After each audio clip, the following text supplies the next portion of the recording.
Good evening, ladies and gents, wherever you may be around the world, and welcome to Splendid Isolation number 193. And let me do my little bit of boomer tech here.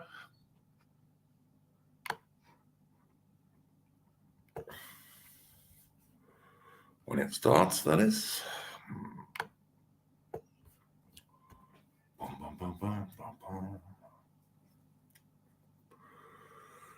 Why hasn't YouTube started yet? This is a puzzle. There we go. Sorry, guys, this is highly professional streaming here. Right, that's that done. Okay, good evening to my guest, Mitch. I don't know if anyone else will be joining us this evening. We shall see. I do have space. If anyone, I see Aaron Hooks in the chat. If you want to come on, mate, just let me know and I'll send you a link. Did you have a first subject for today, Mitch? Well, this week's been a slow week, especially in terms of like the whole. You got Genrick versus Kemi Bad Enoch. Now those two are the ones who've been voted on Halloween, 31st of October by the membership, and quite a good date. yeah. That can't be coincidental. But yeah, so 31st of October we'll know who the Tory leader is, whether it's Kemi Badenoch. Now I hope it's her, because she will confirm the Tory annihilation pending their way, because she's a first generation Nigerian. Yep. And she herself, like, you remember that time when she went up against David Tennant, of all people, calling him like a liberal white man or whatever it was she said. That's kind of her character in a nutshell. Like, very, what would be the word? For lack of a better word, foreign. Just nothing about her seems British in any way, shape, or form. Not least the fact that, she's not native British. Totally agree. I never bought her as a right-wing, so-called, in air quotes, conservative politician. You got Genrick. I never brought that myself, but yeah.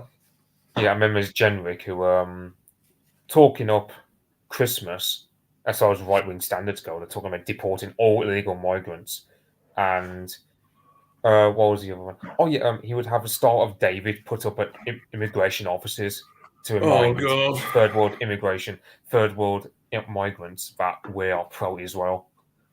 Oh, for God's sake! Okay. Yeah. So yeah, I've been criticised for saying that people like in Gaza and in southern Lebanon have a case in the Israel are in some regards the bad guys there, as far as I'm concerned. Certainly they're the ones killing the most women and children. But I honestly, I'm neutral in that war. They can kill each other as much as they want, as far as I'm concerned. And so long as we stay out of it, so long as Britain doesn't get dragged into it, then I'm happy. But the chances are Britain will get dragged into it, because we saw with an earlier missile attack on Israel, there were RAF jets scrambled from the Crown Braces in Cyprus that were helping to intercept them. Why? Not our problem. We don't have any sort of an alliance with Israel. It's just, craziness. Yeah, it's funny how I think Morgoth said best. It's like, you have the BBC and TikTok, for that matter, like showing us like the women and children like, screaming from the bombs and falling on top of heads and so on. But then you got our politicians like Genrick, and then you got Reform Party being just like, we're pro-Israel, basically. And I never understood that, because for example, it's even stupider for Farage, because I'm thinking, well, he didn't have to take a stance. He was never known for taking a stance about Israel, and also he becomes pro-Israel, and he just becomes like, if anything else, like, it becomes something where now you just give an ammunition to the JQ types to obsess about the JQ in ways that I just in ways that are just counterproductive here in the UK. Yep. It's not one thing. It's one thing for America when you've got APAC and you've got plenty of books, like one by Alison Weir, one by Mearsheimer, talking about the Israel lobby. So there's plenty of respectable sources. Whereas over here, we're not really known for that pro-Israel streak. No, I don't think there is so much of an Israel lobby in Britain. I think there is one, but it's not as powerful as the one in America by any means. But of course, it doesn't need to be, because America can drag Britain into just about any war it wants to, sadly, because we're such poodles to the Americans.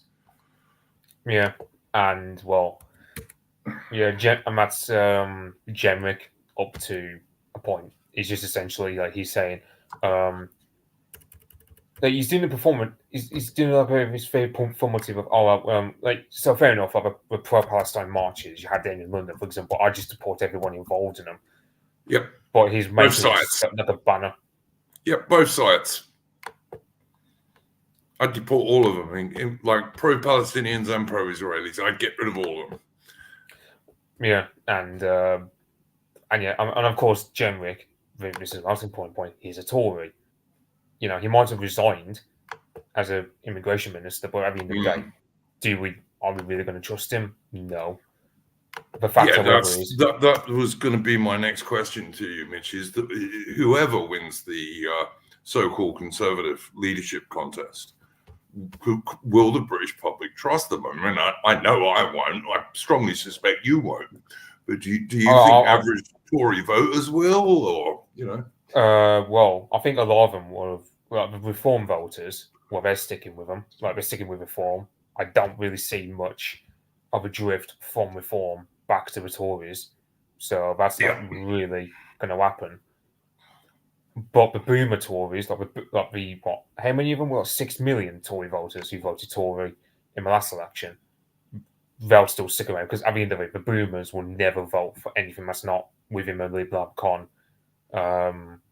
pool, so to speak. But I think that's not necessarily true of all Labour voters, but of Conservatives. Yeah, I agree with that.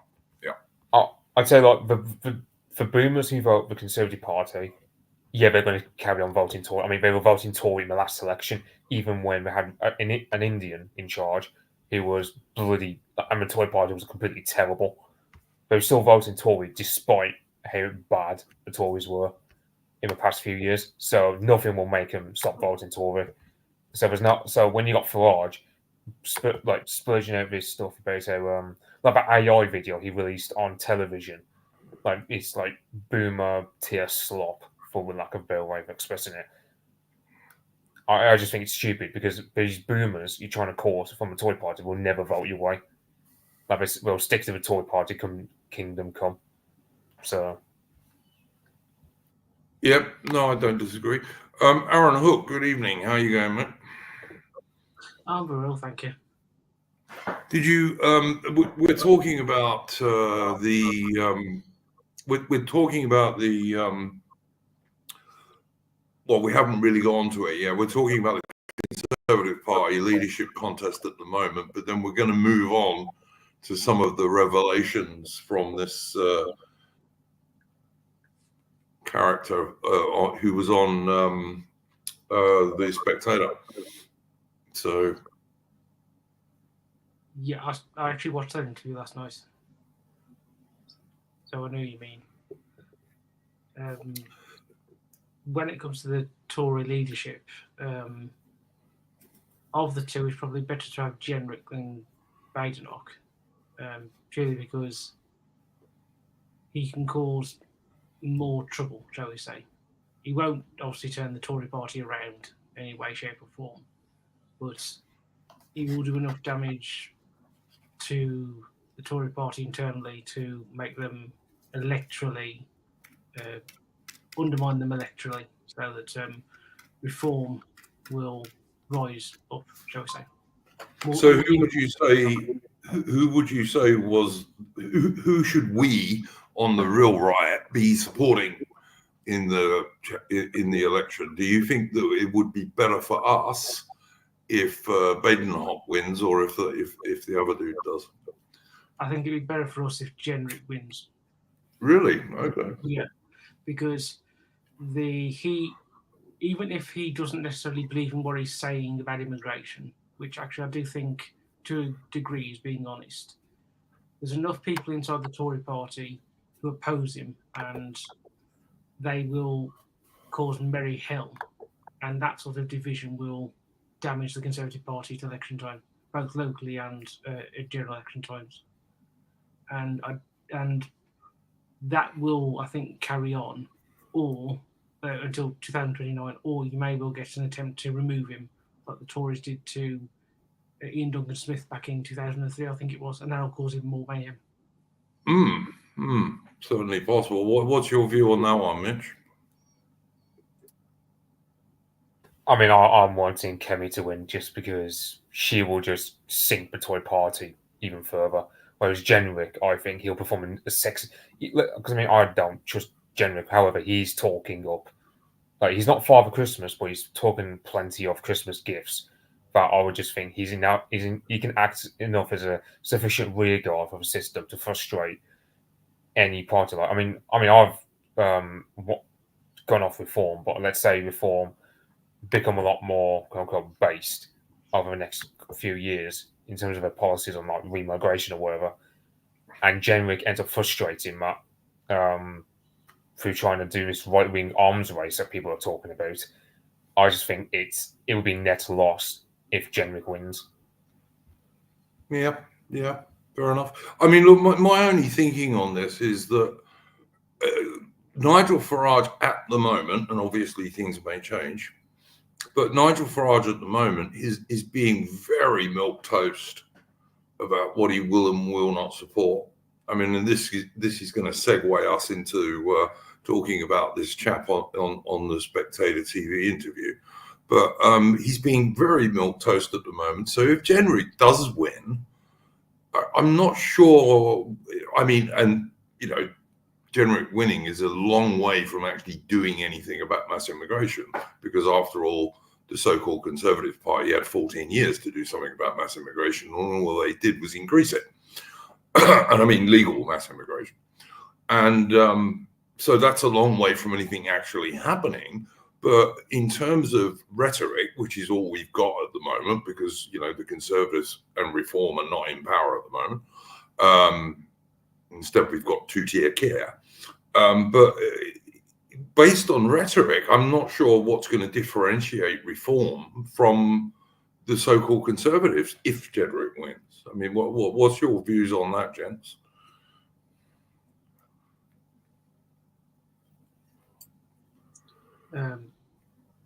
Well, I think that his rhetoric will be his undoing. That, as you said, the Conservatives had 14 years in power to do something about it, and they didn't. And those people are effectively the people in charge of the Conservative Party, regardless to who is the leader. And as soon as Jenrick, if he even tries to do something like that, they will remove him. And if he doesn't do anything like that, there's going to be a lot of disaffected people in the Tory party who are going to be looking for somewhere else to go. And as David Cameron showed in 2016 with UKIP, the Tories aren't going to be able to outflank Reform on the right at all. Okay. What do you think, Mitch?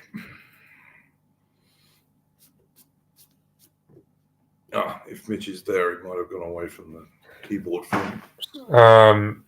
Yeah, I just don't. I mean, the thing about the Tory party is like you only need like 30% of the MPs to challenge the leader. So that's what 36 MPs, I believe it is. Yeah.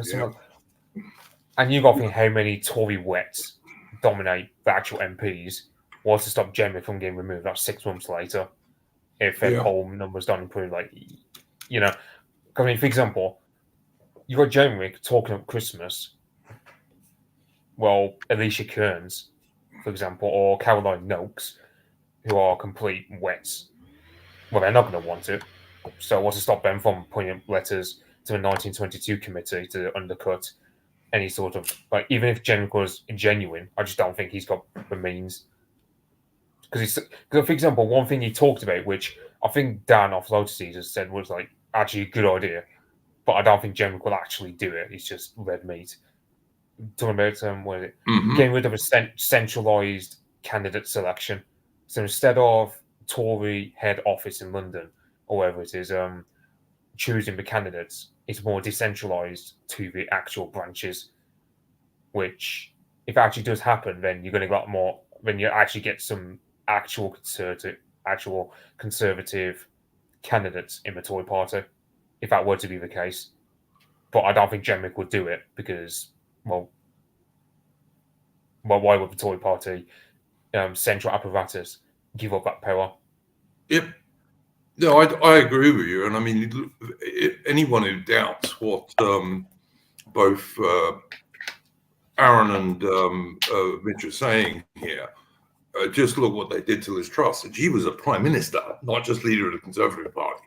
That's how easy it is to remove a Conservative leader. So, yeah, I tend to agree with you guys. I think what you're saying is very true. Even if you could trust the Conservative Party in the first place, and you can't. I mean, anyone who does at this stage, I just think needs their head felt, frankly. Yeah, and I would also say like reform. I mean, I suppose I might as well share that. That clip from a Spectator interview where Gawain Taylor. Yeah, go for it, mate. Go for it. Yeah. Bearing in mind, Gawain Taylor is a guy who, he's mates with Farage, like personally, like for over 20 years at this point. You see it, Jake? Yeah, I'll just add it to the screen, mate. There you go. Yeah. So I was like Gawain Taylor saying, yeah. And so, therefore, yes, as Nigel says, one of his proudest boasts, he drove the far right from British politics. And he did. And we did. And thank goodness for that. So it is a proud boast. Thank goodness for that. Jesus. They've just produced a report, and there's a picture of me saying, why a reform far right? And I'm there, me, on it. Which rather gives me ish. But the point being is they are clutching at straws. They may have had a purpose at 1/8 when you had the rise of the BNP winning council seats, winning seats in PR elections. They did very well in Wales too. But I think Hope Not Hate as it is today is like some of the climate scientists. If they don't keep on saying it, they won't get the money. They are now purely a grift machine. They may have had a purpose. In fact, many years ago, we worked with Hope Not Hate to winkle out the fascists from our own ranks. At that time, when we were ripping them out of our system, there were times where one of the guys in the press office was in touch with them just to double check. We think this guy's dodgy. Is he on your list? Yeah. We wouldn't work closely, but we certainly spoke to them because we wanted them out. Of course, yeah. So it is quite funny now to watch them. We are the big devils. Most interesting, that, Mitch.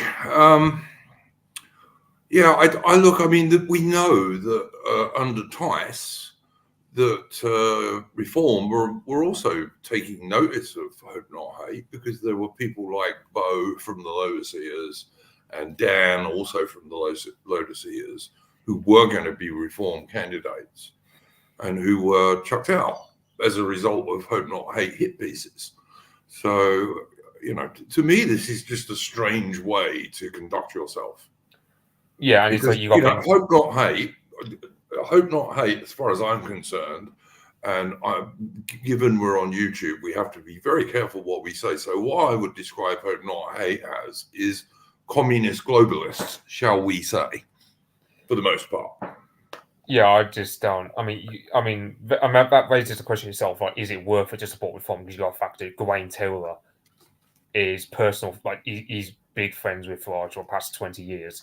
So, and he's saying that back in the days of UKIP, that the UKIP press office, which would have been under Taylor at the time, had personal communication with Hope Not Hate. So Farage, would have had knowledge or even consented to, using Hope Not Hate as a means of screening candidates. Which, if that's true, do we know, Mitch, if that was under Farage or was it after Farage had left? Do we know this? Well, it wouldn't be under Paul Nuttall because earlier in the interview, he said that Paul Nuttall was a bit. He was one guy that some people you have reservations of because he was talking about Islam and stuff. So it wouldn't be put under Paul Nuttall. And Grant Taylor, as I said, he's made for fraud. So you imagine he would have done it when Farage was in charge of a party because when you're in charge of a party, you're going to give a press officer a communication side over to a friend. So it's but fair enough. From that point of view, I think you're probably right, mate. I mean, I listen. One thing I would say before we carry on with this conversation is that the Spectator itself has been thoroughly taken over by the centre left and globalists of the so-called Conservative Party. Like the Spectator used to be, the Spectator used to be a right-wing publication, and obviously that's the YouTube part of it.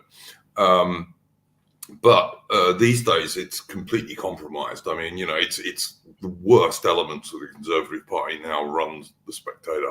I know people who are cancelling their subscriptions to it because it's no longer what it used to be. So that's worth saying.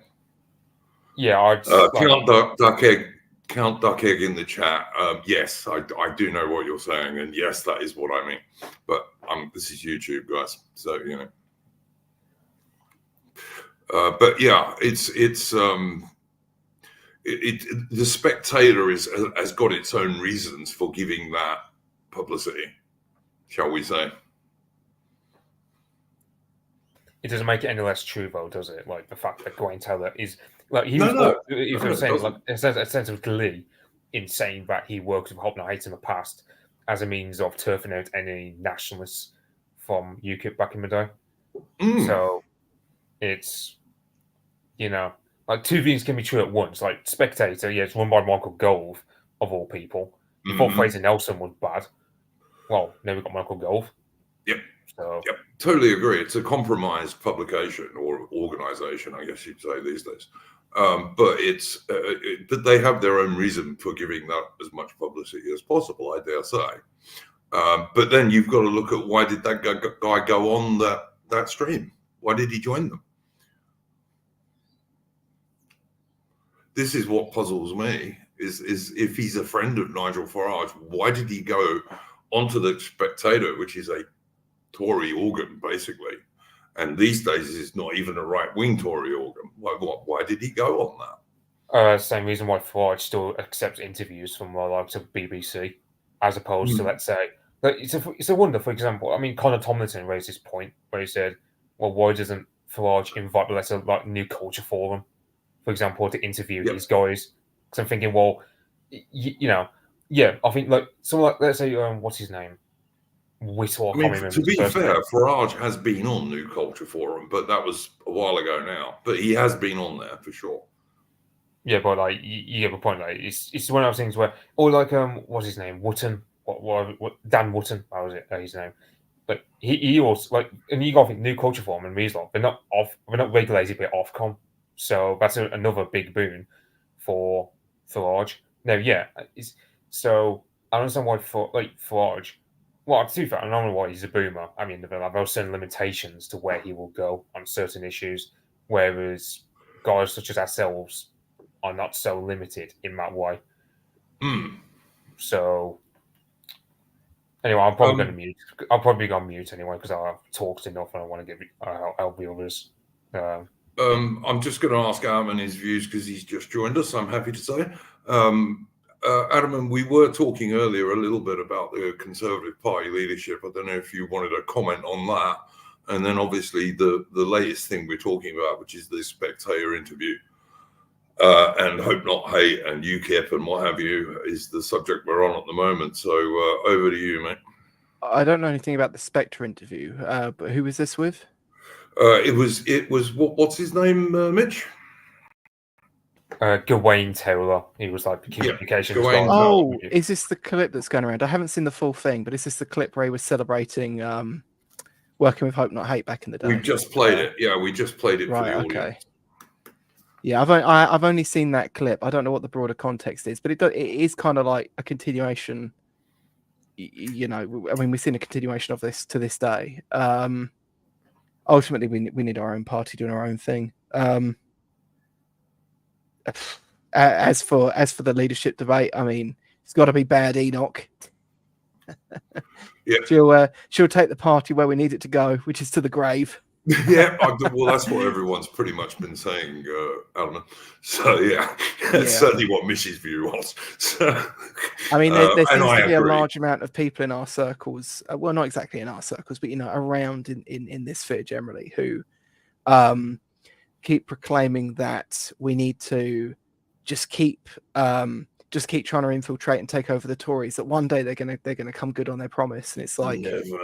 I mean, we've been doing this for years. It's never going to happen. Some of those people have, of course, now moved on to reform, and it's like, I mean, there's obviously still some potential hope for reform, but we know what's going to happen when reform lets us down. The same people are going to be saying the same things that they said defending the Tories for years. My view at the moment is that I'm all in favour of the Homeland Party, all right, which seems to be the only other real serious nationalist party, and I'm all in favour of it. But I think at the moment we should be supporting Reform and the Homeland Party, because Reform are pushing things in terms of the Overton window, or at least they were until very recently. They were pushing things. And they were pushing the Overton window to the right, which is good for us, and is also good for the Homeland Party, by the way. But I just think at the moment we should support both of them, because I don't think there's any problem with that, because the Homeland Party, I think, are not running any MPs at the moment, to the best of my knowledge. No, that'll be much further down the road. But they've got a particular strategy which kind of precludes them from running MPs this early anyway. Which I happen to like. I the more I think about their strategy, the more I think it is a winning formula. So for the time being, would you agree that for the time being, most of us on the right, like when we get the chance to vote, should just vote for Reform at the moment? And when the Homeland Party start running MPs, if I like their policies, which I'm fairly sure I will, I'll happily support them. Well, I mean, I will play a little bit of devil's advocate here and say the problem with that is that if you endorse and support Reform, even if it's just a temporary thing, I mean, obviously none of us have monstrous amounts of reach, but if you did have good amounts of reach, the risk could always be that you just end up turning Reform into a new Tory, and then we have to go through this entire battle again. So I don't really know. The problem is as well, I mean, I remember this thing back in the day when people used to talk a lot about entryism, and I tried a little bit of it myself. And one of the problems you kind of run into is because people like winning, right? A lot of people are in the political game because they want to feel the rush of winning. You end up losing people to the party that you're trying to subvert in a way. And the risk of that happening in Reform is significantly higher. Not saying people maybe shouldn't try it, because also the ability to maybe take over something like Reform is probably more hell of a possible, lot easier than the so-called Conservative Party, I would say. But still also probably not generally possible in the long run. I mean, this is my other point, and just before you go on, and the other reason I think for now we certainly should still support Reform when it comes to voting anyway, is that I support remigration.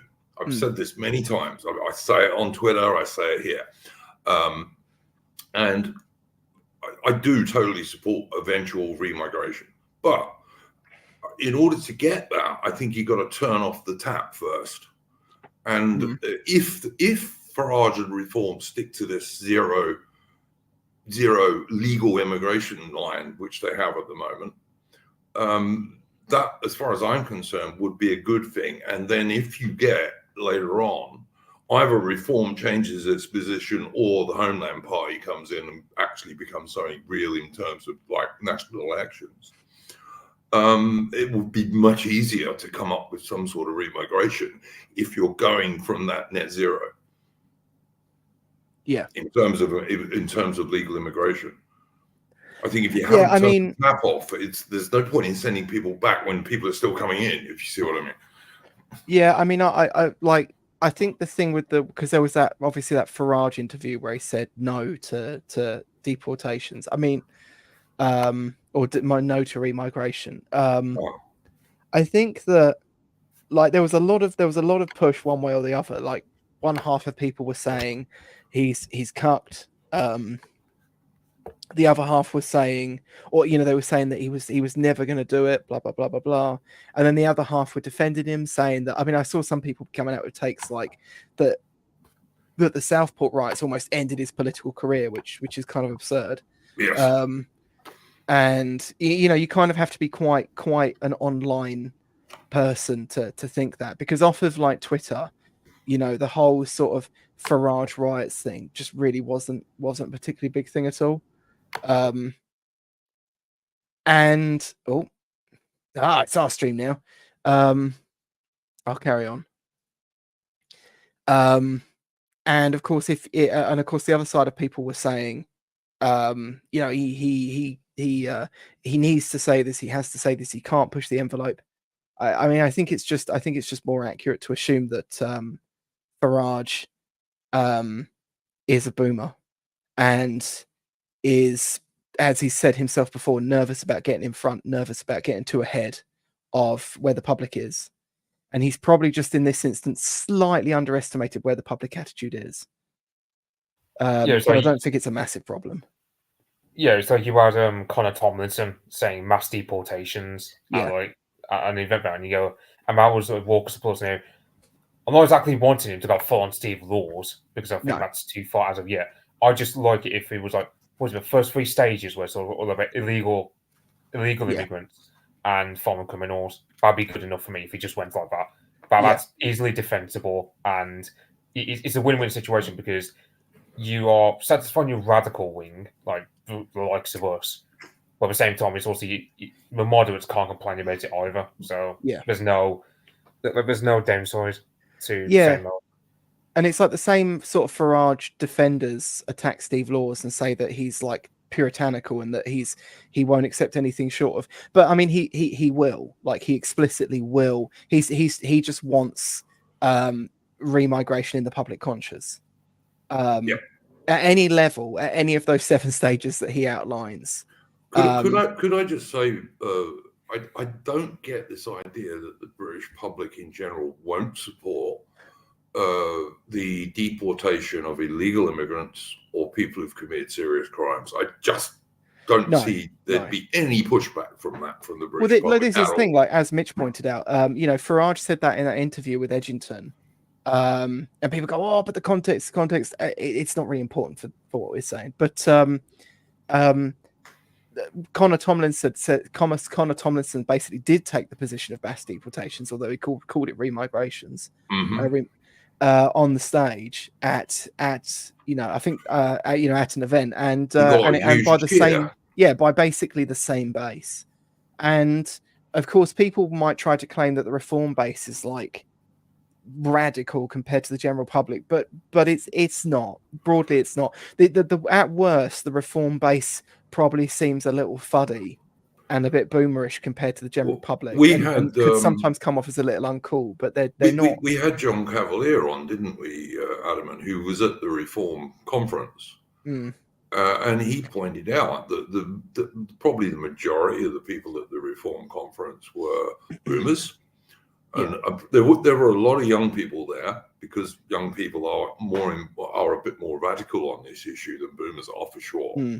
But whilst there were 25% or so of younger people there, the majority of people at that conference were your average boomers, and they gave Connor Tomlinson, as you rightly pointed out, a huge cheer when he supported remigration. I mean, the thing is that like. I'm not going to say that Reform has like the young energy, but it's you definitely see a lot more young people at their events now than you did maybe a year and a bit ago. But of course, that's going to be largely because they're actually winning now. Like before, Reform it was just another party that wasn't going to go anywhere, wasn't going to do anything. They kind of show that they kind of, in a way, there's a certain person out there who may look like a junk shop salesman from Aladdin who says that you've got to be constantly terrified and worried about containment. In a way, reform is a kind of containment op, but it's not an op. It's just that naturally, when a party starts winning within the frame, it's going to become its own form of containment. It buys people back into the system. But I mean that in of itself doesn't make it bad. But it's also just a shame that the party has been taken over by former Tory or Tory-like spin people and think tank types. Yep, I agree. I mean, one of the things, I don't know if this is true, but I mean, listening to the Lotus Ears and what have you, and I think the Lotus Ears, I like some of them. I don't like all of them. Okay. But listening to the better people on the Lotus Ears, like there were younger people running Nigel Farage's social media and stuff during the election, which is why we got some quite good stuff from that direction. But it seems to have, after the election, Nigel Farage has kind of, I mean, I've seen people in the chat saying he bottled it. I'm not sure if it is that, to be honest, but he certainly toned down his rhetoric.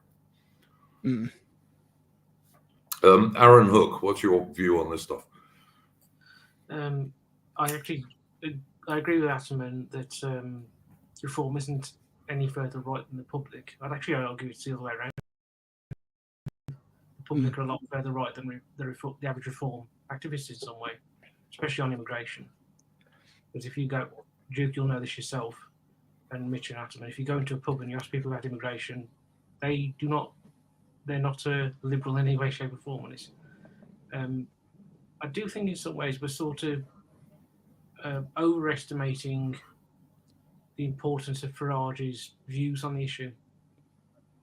Because if the reform activists move further to the right, he's probably going to move with them, regardless to whether he wants to or not. Maybe, yeah.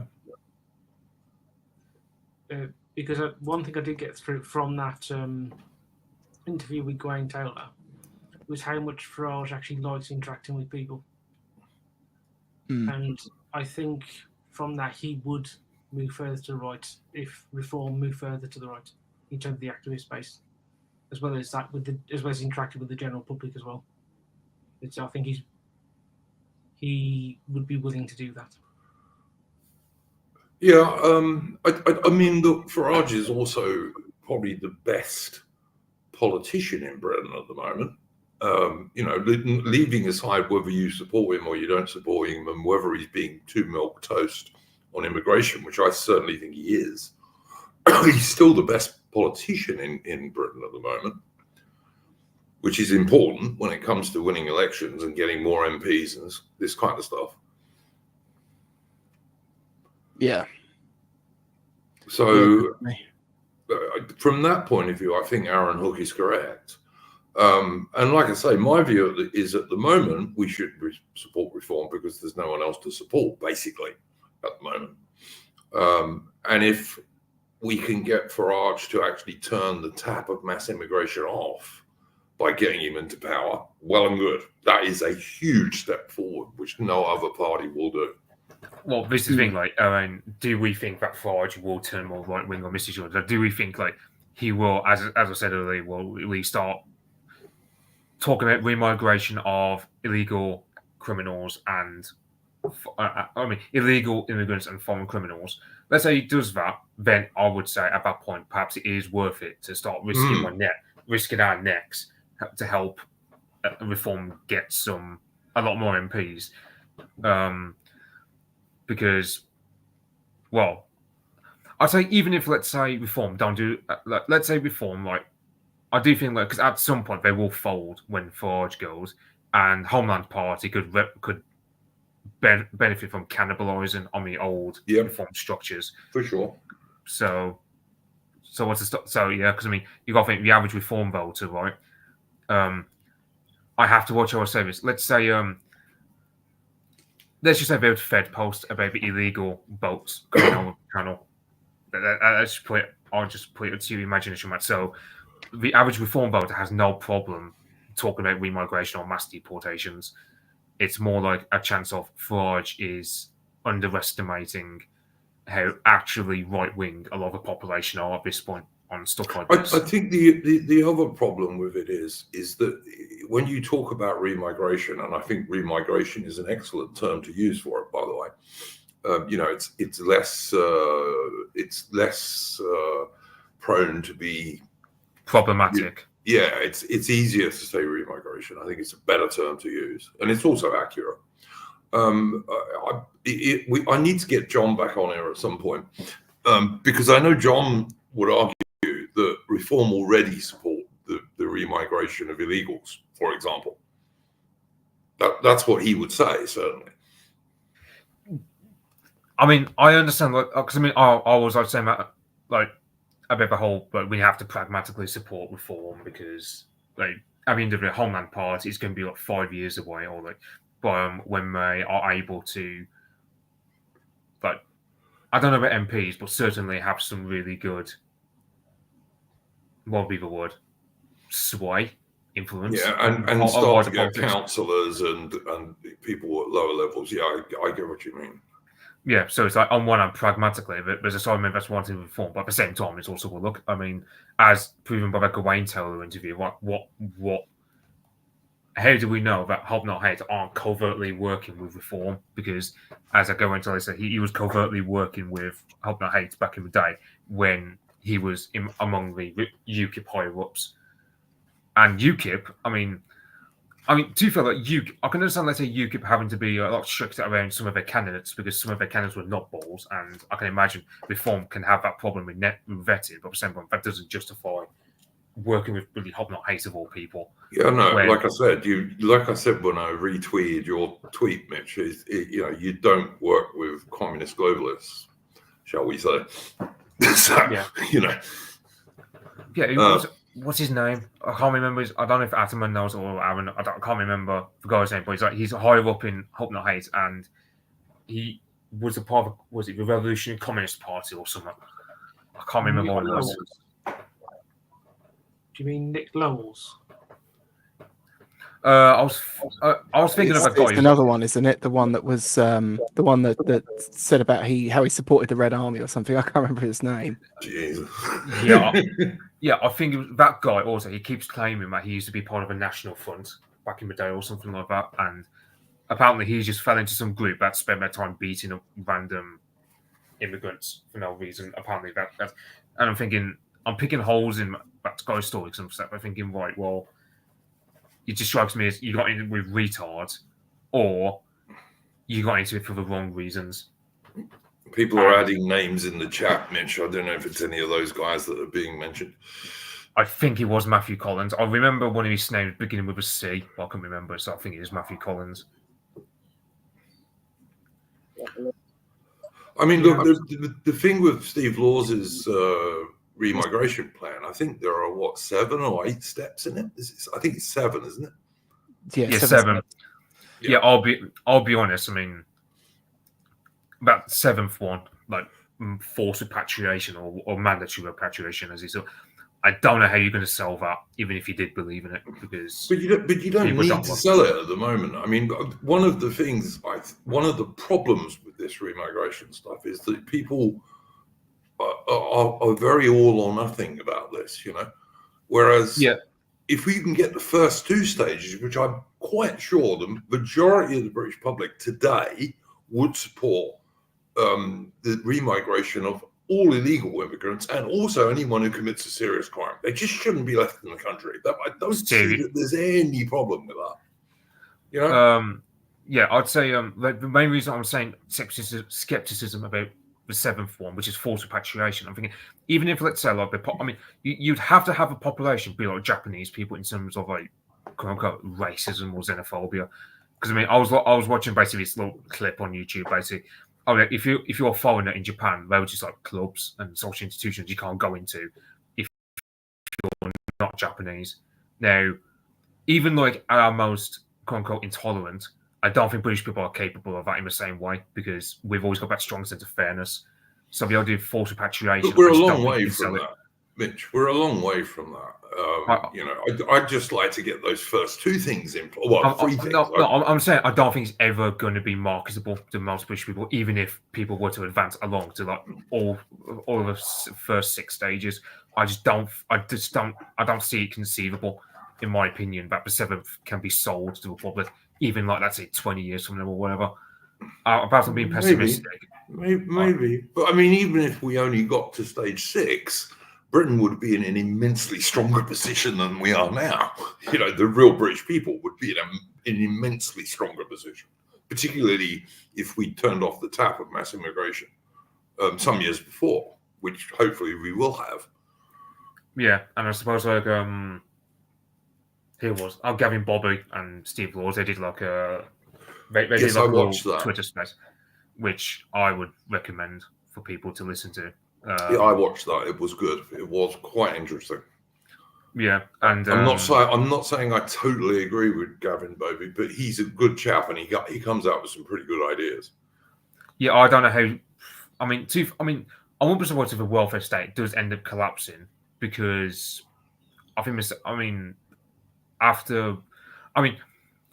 the thing about like, the boomer generation is like it's a bittersweet thing if like when they go, because on one hand it's bitter because a lot of them are the main reason why the rights are kept on, and it'd be a shame when the boomers go because they're quite capable at keeping the lights on and so on, and they're competent that way. However, there's also a sense of sweetness, and I don't like saying the word sweetness in this context. It sounds morbid and borderline sadistic, but it'll be sweet in the sense that the boomers always vote for the centre, by and large. Sadly. Yeah. Can I just say to Richard Phillips in the chat, who's just done a post about the reform support on YouTube? I'm pretty sure that's the clip that we played earlier in this stream, Richard Phillips. We actually played that stream, so we have been talking about it. That's actually the main thing we've been talking about. Yeah, that's that Gawain Taylor interview. Yeah, that's his one. I've only watched the first 35 minutes of it, but like I remember him saying that basically Farage is a liberal. I don't think he means a liberal in the modern way we mean it. I imagine probably liberal more befitting John Stuart Mill. Yeah, like a small L liberal. I mean, look, if you ask me, Carl, Sargon of Akkad he's a small L liberal still, as far as I'm concerned. But I'm to the right of Carl for sure on most issues. Yeah, I think the best way to describe Farage in terms of liberalism would be a Gladstonian liberal than anything else. That'd probably be fairly fair. I think we all knew that as well because, it's one of the mistakes we make is he's always been like for drug legalization and stuff like that. So I mean, we've always kind of had him figured as such, but yeah. But Gladstonian liberal today, like Gladstone on most issues, will be to the right of the modern Conservative Party. So let's be honest about this. Yeah.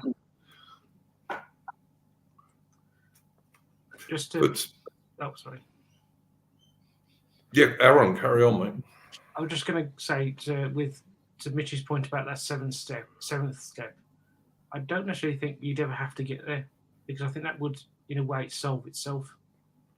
Because if you did the first 2 steps, that would rattle enough people that they would start leaving, and those who remained would be ones who wanted to remain because even though they aren't English or British, they feel a loyalty to the country, and they are probably people who would marry into the general population.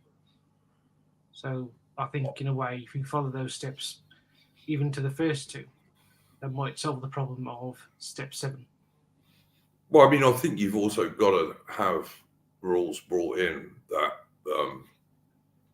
drastically reduce the amount of benefits that new immigrants can get. I think that's also got to be part and parcel of it. And I think if you did that, that's going to turn the tap off to a large degree. Yeah. Because, there's no doubt that many of the illegal immigrants who come here, and a good many of the legal immigrants that come here, or come to Britain, I should say, are they're mainly after benefits. You know, they benefit shop around Europe and the Western nations, basically. Yeah, I don't know if anyone's seen this as much, but I'll keep saying, I think Steve Law's commented about where you get some of the migrants we've taken in, and they've been rejected by lots of Germany, Belgium, France, Spain. Practically half of Europe just rejected them, but we take them in for no good reason whatsoever. And I'm thinking to myself, like, and I'm thinking, I think like those people, you could just, if you gave them like 250 grand or something, and you told them, okay, bugger off, leave us alone, whatever, then they'll leave of their own volition. So there's another thing, because I remember, because you get some people who laugh at the idea of, like, let's say, doing a deal with the Taliban in order to, like, you know, because we've got some Afghans over here, but actually, I think Olaf Scholz in Germany, he's actually done a deal with the Afghan government, or the Taliban, for the Afghans to take some back of their people, because you've got Afghan migrants in Germany having holidays in bloody Kabul or whatever. So yeah, it's so dangerous for them. They go back there on holiday, and this is the case with many, many people who are asylum seekers, supposedly. You know, it just makes a nonsense of asylum seeking if you can go back to the country you're apparently in such fear of living in for a holiday. It's ridiculous. Oh yeah, it's a good thing that it's actually quite coincidental, because I was going to mention them. So Sweden, right, they've practically got government. Like, they've got, I think the parties are the moderates, who are basically the Swedish Tory party, the liberals, basically like Liberal Democrats, where they've turned to the right as of late, and the Sweden Democrats, who are basically like Reform Party for Sweden. Yep. And they're in a coalition, and they're doing stuff like, they're basically doing like the first couple of stages of remigration. Like I think you could even say they got them to the fourth stage, like voluntary remigration, of like giving migrants incentives, like financially, to go back to the countries of origin. Totally in favor of that. But that being big as a point, like, this is the thing, like, this government in Sweden would in the UK context, it'd be like Tories and Reform allying together. Now, could we actually end up supporting, let's say, a Tory Reform alliance, like a coalition? If they adopted deporting all illegal immigrants, if they adopted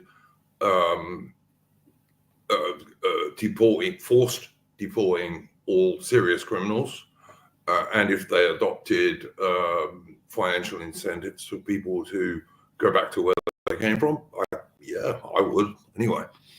If they adopted those things and stuck to them. Yeah, I just thought it was weird how Sweden has like this basically like this government because it's like in a UK context, it'd be like Tories and Farage having a deal together.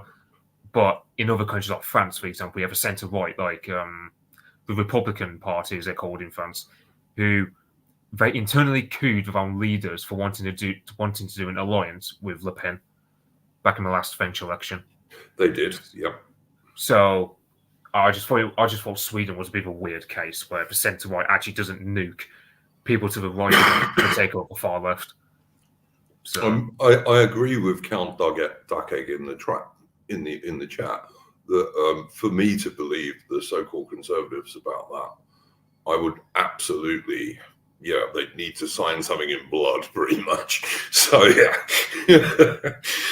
I'm very, very dubious about anything the conservatives, so-called conservatives, say they would do, given they had 14 years in power and it just got worse and worse and worse during all that time they were in power under assaulted leaders. Yeah, actually, that situation might occur in the next 10 years if Reform does does the hard work in terms of getting representation in local government and building up their sort of party machine out in the country, combined with whether it's Badenoch or Jenrick as leader, the Tory party will, I think, be reduced in terms of its size, and the Tories might actually have to do a deal with Reform. Well, I mean, there is that, but there's also one other thing, is that if the Homeland Party does start to become a force in British politics, and I hope it does, they're going to be snapping at the heels of Reform. So, Adam, I don't know what you think about that one. I'm not sure. I just wonder if the Homeland Party became a real force in British politics, and as I say, I hope they do. Isn't that going to force reform further to the right? Well, the problem is that Homeland's strategy is cautionary and long term. It's one of the reasons why I like it. I mean, if you think back to that Steve Laws and Gavin Bobby space, I mean, Homeland their sort of strategy. Our strategy is sort of crafted to take advantage of exactly the sort of situations that Gavin Bobby's talking about. I mean, we've seen this like over the last 4 years. We kept having like the right kept having these sort of black swan events where there was something that we could have taken advantage of, and we weren't built up or developed in the right ways to take advantage of it. And the Homeland Party is kind of looking to rectify that. You know, the idea is that you know, you become involved in your local politics and you network locally and you build up a sort of a support base locally, so that when, you know, Home Not Hate come running or whatever and the accusations start flying, like, your people know you, and it's water off a duck's back at that point. Sure. You know, and it's like, I mean, I was saying to a friend earlier, like, you know, if let's say 20 years from now, as Gavin Bobby describes it, you've got like the welfare system on its knees, you've got rolling blackouts, they say, to go a bit extreme. I don't know if it's so extreme, but yeah, okay. You've got the police force has just gotten worse and worse and worse. You know, the idea is that when you've got Lib, Lab, and Khan on the ballot still, and maybe even Reform, and it's just more and more of the same all the way down, you stand there as the candidate who, you know, created a neighborhood watch that actually filled in the gaps left by the police, and you helped renovate a local church, and you helped put in emergency provisions for all these things that have gotten wrong, and you're the guy in the room that people can look to for leadership, where the establishment's largely failed. Yeah, because Charles Hayward, I can't remember where he says it, but he makes this point once, and he kind of because there's a lot of back and forward where people like either big up elite theory, I would say a bit too much, or they poo-poo it. And he sort of dissects it quite well down the middle, and he says, like, you know, you can take over your institutions and you can build your network of tens, as some people have called it, or your elite, or whatever it is, but ultimately,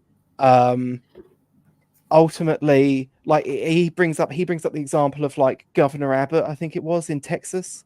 And he was like, let's say he gets into an actual border crisis with the federal government, and they're going to send in a federal enforcement agency of some kind to forcibly open that border, and he's going to have his National Guard on one side of the town square and they're going to be aligned on the other. At that point, you can have all the elite theory that you want, but the local people need to pick a side. And it's like, it's one thing to sit there and say riots don't get us anywhere, blah blah this, blah blah that, plebeian politics, whatever. But eventually, you do need to rely on that energy. You do need that energy to come forth and to side with you. And it needs to come about in that hour of decision, at that pivotal moment. And you do that, you get those people on side by showing that you're actually someone worthy of being their leader, like as Count Duckegg says in the back, get the bins empty, clean up the local parks, you know. I followed Joe Owens on YouTube, and he's the guy who's always talking about Liverpool issues, isn't he? Yeah. And most of what he says is common sense, basically. But but that is how you get that is how you bookend that that plebeian energy, so that when the time is right, it works for you, or works for us. Yeah, I don't disagree at all. Yeah, no, actually, there's a good example of that from British politics, which is the rise of the British Labour Party. That's exactly what they did from the 1880s up until 1906, 1910. Yeah, they had a big breakthrough, didn't they? Yeah. When they had 1 or 2 MPs for years, but then they suddenly had a breakthrough. Yeah. I'll point out as well that the Home Party at their first conference had more people than the Labour did at their first conference. But of course, we do live in the age of the internet and modern transit, so it's not an apples to apples comparison. I'd just say to Count Darkegg in the chat, I have issues sometimes with Collette, mainly about his past, because I don't think he was always the most sensible man in the world. I have no time whatsoever for Tommy Robinson, and Millennial Woes is all right as far as I'm concerned. That's my view. I mean, Millennial Woes these days. I mean, obviously he's never going to see this, so I don't have to worry. But even if he does, I don't. I stand by it. He's a very clever guy. I like his takes on a lot of things. He needs to get out of his room a bit, though. Yeah, I agree. He needs to tidy himself up a little bit. Yep, I do agree with that. He could smarten himself up a good deal. I mean, everyone I think watches, everyone in our sphere watches Millennial Yule. I mean, I certainly do, because he has such good guests on every year. I mean, if he could extend that into something a bit more, I mean, I understand how much work that must be. Yeah. Just being a streamer, I know how much work that must be to get that number of fairly well-known guests on your show. It's not easy to organize, and it must take a lot of work. But if he extended that a bit more through the year, and as you say, and if he smartened himself up a little bit, that would be no bad thing. But yes, but I've got nothing against Millennial Woes personally. I think many of his takes are excellent, but But yeah, like as Count Duckegg said, Woes is a great speaker too. He is. He's a fantastic speaker. He's spoken at a couple of events. He just I don't know if maybe I'm speaking out of turn. Maybe he's got some sort of unique personal life issues like that. He's got he's like a carer or something. I don't know, but I think in the past he struggled a lot with money and stuff like that. And I know that he got doxxed, and maybe that's made it hard for him to get a job or whatever. But I mean, there are people out there that could help him with that. Either way. Yeah, I mean, again, I'm fully in favor of this real life networking stuff. I think that's very important. And I think there's quite a lot of people on the right in America, for example, who are doing a lot of this real life networking, which I think is a good idea. And I know some people in Britain are doing it. But I definitely think it's a good thing to do, especially for young guys. Yeah, I mean, that is also where we had to kind of look out for each other. Like, there was a guy in my local area who's sort of in our way politically, and he lost his job. And I was going to get him a job where I worked, but he found something else in the meantime. So, yeah, and I mean, that sort of thing I think is very important, particularly in this world we live in now, where people can get doxxed and attacked at work and all the rest of it, and when more and more censorship is coming in countries like Britain and also in Australia, by the way, the push for more and more internet censorship is not going anywhere. Yeah, I like Woes as well. He's one of those people who, even when you don't agree with him, it's interesting to listen to him because he's always got something to say. I'm not. I've got to say, I've got no time for Collette at all. Yeah. To me, Collette made too many mistakes when he was a young man. There were obvious mistakes, Well, I mean, to speak candidly about him as well, his heart's in the right place, but he's not a particularly bright guy. That does sound particularly vicious, but everything from being tricked in his own home by a Jewish reporter. Yeah, Jewish reporter when he's sitting there just banging on about the Jews all the time. His Jadar was clearly off that week. Yes, indeed. And then of course, you had the whole book palaver, which is a fairly small thing, but people may really blew it out of proportion. But it speaks to that he just wasn't that cultured or that read. And I do think you do have to be someone that is kind of cultured and well read and a bit out there. If you're gonna be a leader, yes, you do, for sure. Yeah, like those hierarchies and higher culture and all of that existed for a reason. You need to embody those values and those modes of being if you're gonna actually be at the top of a hierarchy of any kind. That segues quite nicely to something I wanted to ask you gents about. Apostolic Majesty, for example, who I like. I think he's an excellent historian.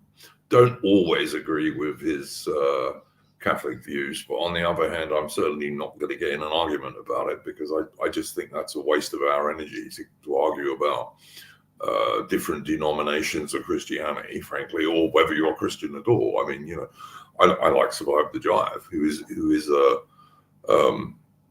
not a Christian, but he's a good guy. And like I say, I think those sorts of arguments are just a waste of our energy, and the only thing they help is the left, basically. But Apostolic Majesty has said that the institutions can't be recaptured because they've just been totally subverted and destroyed. What's your views on that, gents? Yeah, I agree with that. I kind of, it's kind of one of these things, isn't it? It's like that slogan. What is it? The only way out is through. Like, there's a lot of people out there that they'll kind of, because you may come across as someone who's a bit revolutionary minded. You'll get a lot of people that will get quite defensive about that, and they'll say like, oh, you don't want to protect Britain as it is. It's like, no, I would love to if we could. I think at this point we're all just kind of hoping that we can make something new that in large part resembles what we lost in all the ways that matter, but it is going to be something new regardless. Yeah, that's my view. Well, Mitch, Aaron, what do you guys think on that? Oh, actually, just quickly before you two come in, I will just point out very quickly, Peter Hitchens also was on GB News recently, and even he's now come out and said that like the police force probably have to be replaced wholesale. But yes, carry on. I was going to say, the left infiltrated these institutions, and if we were to try and infiltrate them, they'll see us coming a mile off. So it's not going to happen that way. The best thing you can do is it's like I think Distributus, he pointed to the Protestant Reformation as being like a good example of building parallel institutions that people can rally behind when they reject the mainstream institution. In his case, it was the Catholic Church back in the day, whereas in our day now it's like the police, for example, where it's like, for example, I don't know if it affects anyone. I don't know how badly it affects, let's say, the Welsh or the Scots or the Northern Irish, but certainly over here in England, we definitely need something to actually police the streets when we've got a police force who, the more provincial they are, the more devoted to the woke, quote unquote, they are. Yep, don't disagree with that. Aaron, your thoughts on institutions and so on? Yeah, I pretty much have been taken by the idea that Peter Hitchens that Atterman mentioned about replacing the police, where in that case Hitchens says that they need to create parallel police forces and then just close down the existing ones, and I think that's probably the best way to go about it.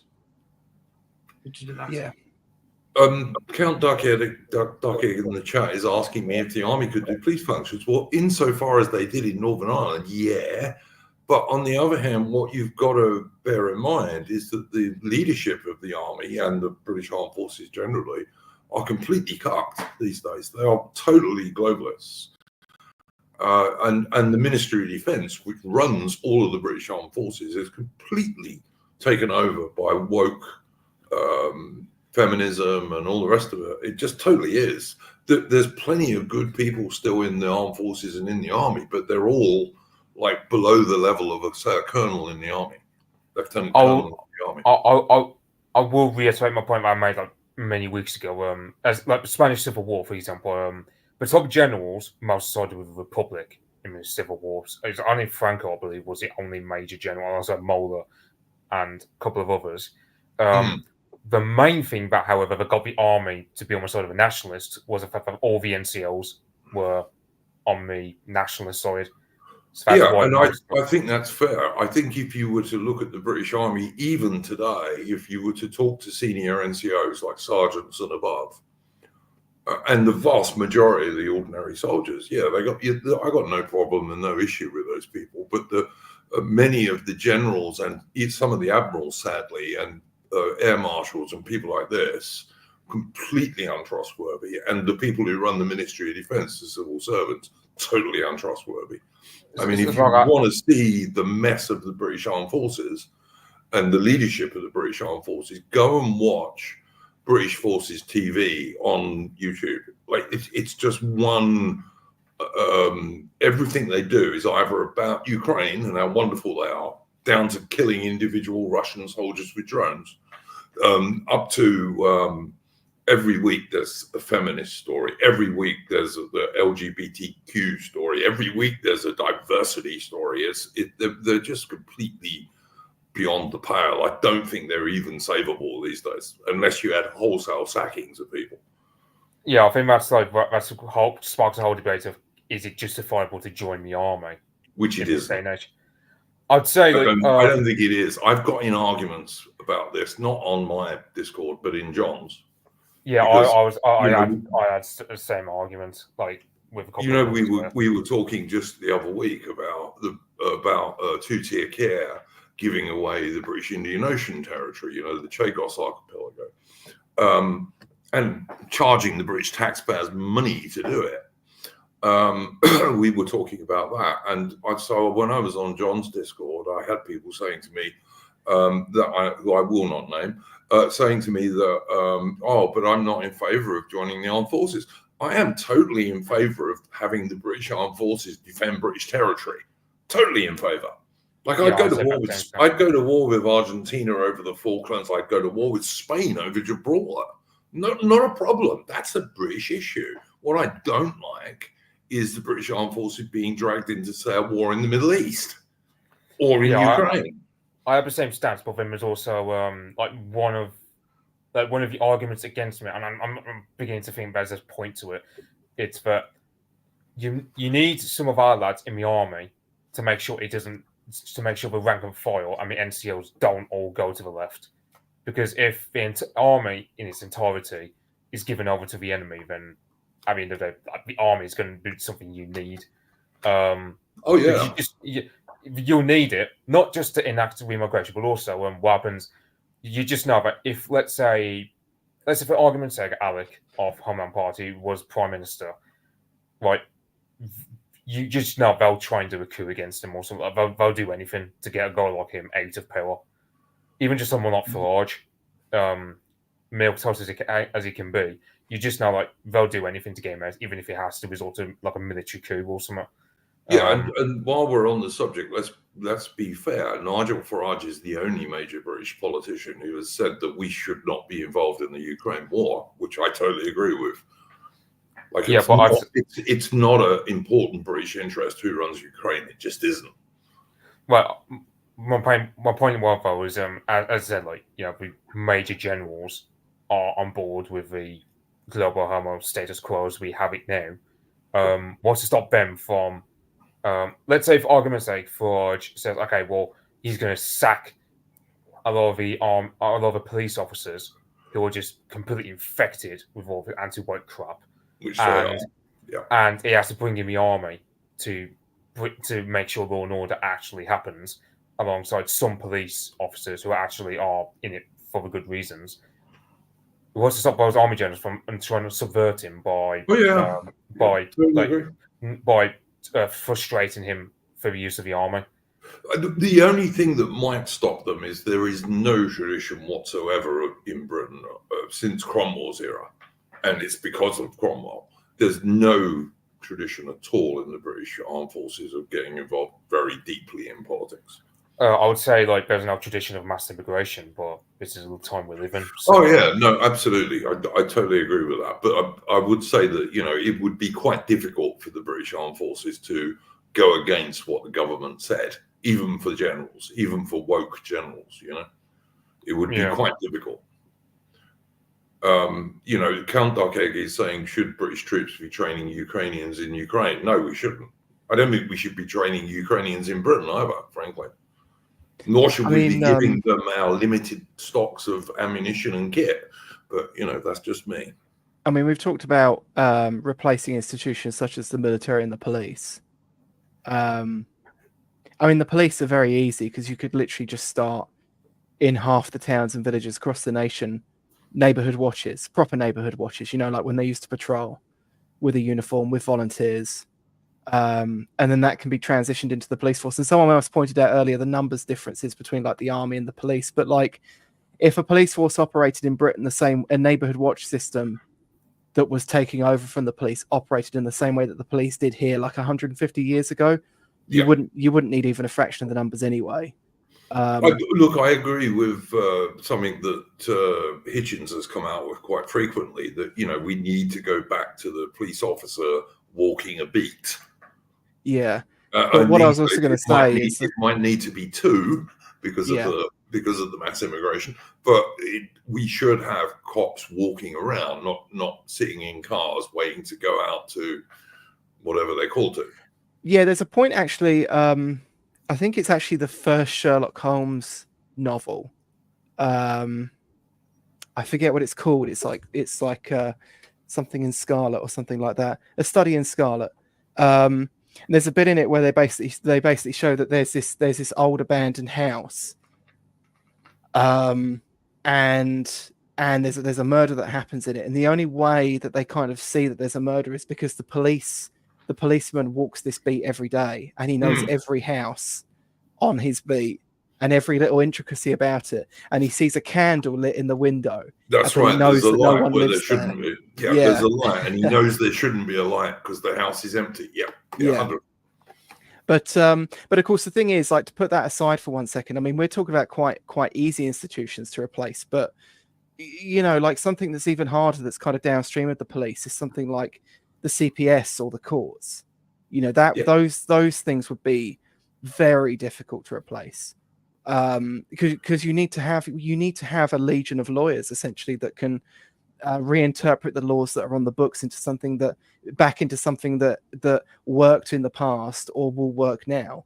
That isn't what it currently is. One of the things you've got to do is get rid of the Supreme Court, which was something Blair added on top of Britain, which we had no history of. But I mean, it's a bit harsh, but I'd almost say, I mean, to be honest, this would probably cause some actual harm, but I think it almost has to be done. You almost just have to say everything written after 1997 is null and void. And some of it before that, but yes. Yeah. I totally agree. But I mean, the trouble with that, of course, is if you get rid of the Supreme Court, where the British equivalent of that in the old days would go to the House of Lords. Yeah. And of course, Labour are in the process of trying to abolish the House of Lords effectively at the moment. So, Yeah. So it's continuing to get worse in that regard. I don't know what you do about that. Mitch, Aaron, I don't know what you guys think. Yeah, I'm very much of the same opinion as Ataman. And I would, if I had the power to, I'd just reverse everything since it's taken place since May 1997 and start again. Yeah. And Aaron, by the way, has got Aaron's avatar is Lord Salisbury, who, in my opinion, was the last really good British Prime Minister. And of course, he sat in the House of Lords because it was Lord Salisbury. So, Yeah, can I just go back to the idea of using the army in place of the police? I agree with you about the issue with the generals and the senior officers. They can't be trusted. But also, I have an instinctive dislike of the idea because that's not the role of the army outside of circumstances like Northern Ireland. No, I agree with that. It's unfair on the men. And it would have a bad effect on the army as well. Yeah. The army are not, and also they're not designed to be gentle. They're just not, and they shouldn't be either. Yeah, you're asking them to do something that they're not trained to do.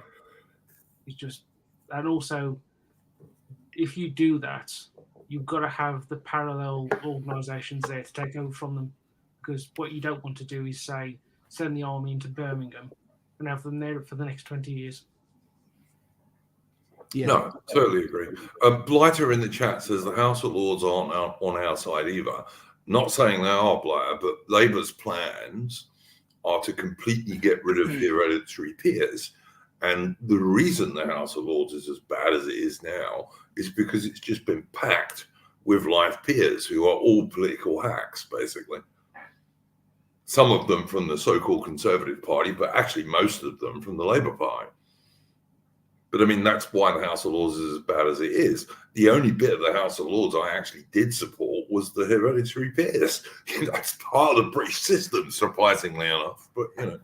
Well, I mean, I'd say like the best thing as can be done is, I don't know what noble houses you'd have to bring back. Like, I mean, House of Percy, they're all right, but houses like your noble families like the Spencers, the Solmes, the Grosvenors, who are just so firmly wedded to the system, they'd have to go. And I suppose you can what you can do is you can give like some of our like let's say like base right-wing government starts giving some of like their friends like aristocratic titles and thus seat in the House of Lords so as to gerrymander it our way. I don't know if gerrymander would be the best term, but like turn it our way.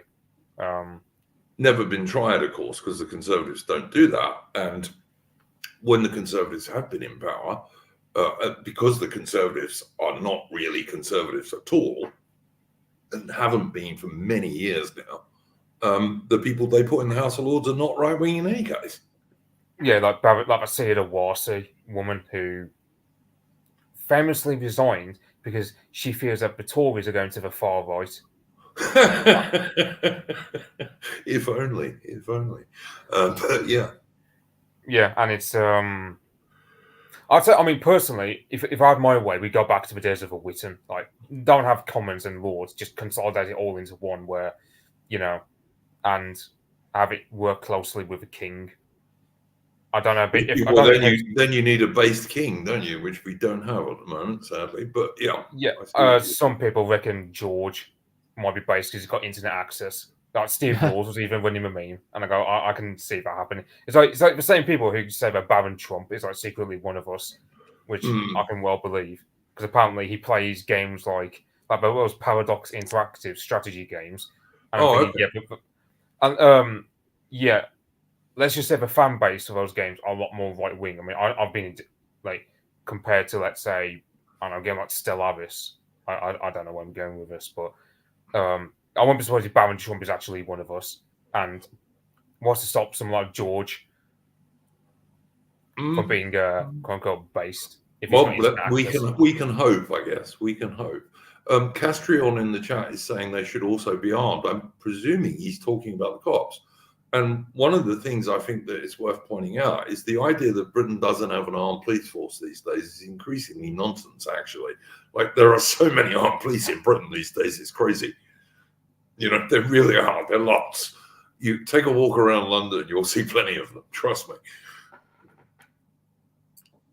Yeah, I'm opposed to the idea of arming the police. And I get... In general, so am I, and they shouldn't need to be armed. And if... they operated in the way they used to, they wouldn't need to be armed. But also, if there was no mass immigration, they wouldn't need to be armed. Yeah, and it really sort of gets my back up when I walk around places. For example, when I go to, I live in the West Midlands. I sometimes have to go to Birmingham to use a train station, and seeing the armed police on there, that really sort of irritates me. They shouldn't be armed. They should be walking around with effectively military-grade weapons. They're not the army, they're the police. It just irritates me beyond belief. Well, it's a combination of mass immigration and the violent crime that comes from that with terrorism. And of course, the terrorism in Britain is very much also a result of mass immigration. So,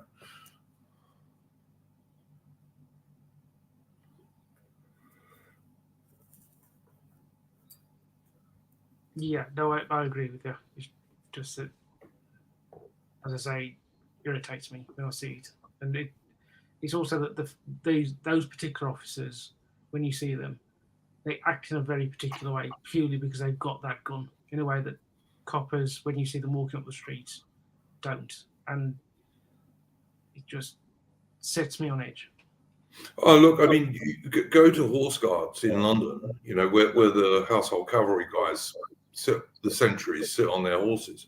They have armed cops with MP5 submachine guns there. My dad took me to go and see the horse guards when I was, I don't know, 5 or 6 or something, you know. And I remember because one of the soldiers winked at me while I was saying how huge his horse was, because, you know, to a 6-year-old, those horses are enormous, you know. Yeah. But the soldier just winked at me, but there were no armed police there then because there didn't need to be. Yeah.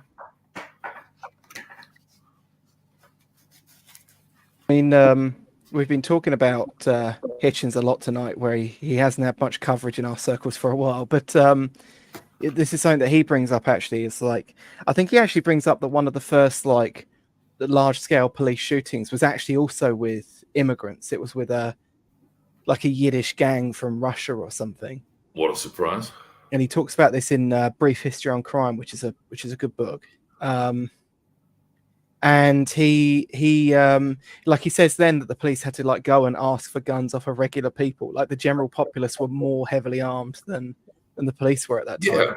Yeah. This is another thing that's forgotten now, and is that the British public were armed. And you know, you brought up the example of Conan Doyle's Sherlock Holmes earlier. And if you read the Sherlock Holmes books, which are set mostly in the 1890s and the early 1900s, Watson and Holmes and just about loads of people in the British public had guns. Britain was not a disarmed society back then. This is much more recent than people think it is. You know, there was a time when it was almost as common for British people to have guns as it is for Americans. Well, and it was less regulated, by the way. Yeah, I mean, my grandmother used to tell me that her dad used to send her to the gun shop to buy ammunition for him when she was tiny. Yep. The disarming of the British public is a fairly recent thing, actually. Yeah. And of course, these days it's gone so far that, you know, they want to try and ban carving knives if they could, because of immigration again. It's mass immigration. It's got nothing to do with the real Anglo-Celtic British people at all. Yeah, they used to, if I remember rightly, there used to also be shooting galleries in pubs as well. In some, yeah, it wasn't unknown, absolutely. And there were fencing clubs above pubs. You know, Britain was like not a particularly PC place back in the day. You know, it wasn't. Yeah, I think in one of the introductions to one of the Bond books, there's a bit where I think they said someone who was when they were first trying to make one of the first Bond films, they were approaching and talking to the Times newspaper guns columnist. Like they literally had a guns column in the Times. Yeah.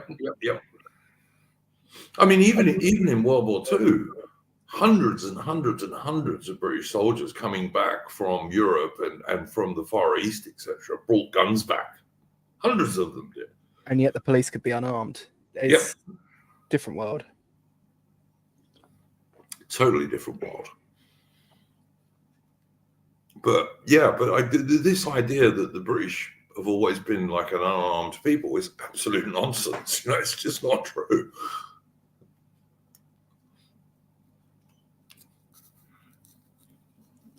But of course, these days, you know, they use every excuse they can. I mean, basically, pistols were pretty much banned in Britain after that nutcase Scotsman shot up a nursery in Scotland, and the same thing happened in Australia after that nutcase did a shooting in Tasmania. They banned semi-automatic rifles in Australia, which up until then were perfectly legal. They'll just use any excuse. Oh, total ban. End of story. You know, because of one nutcase. Yeah.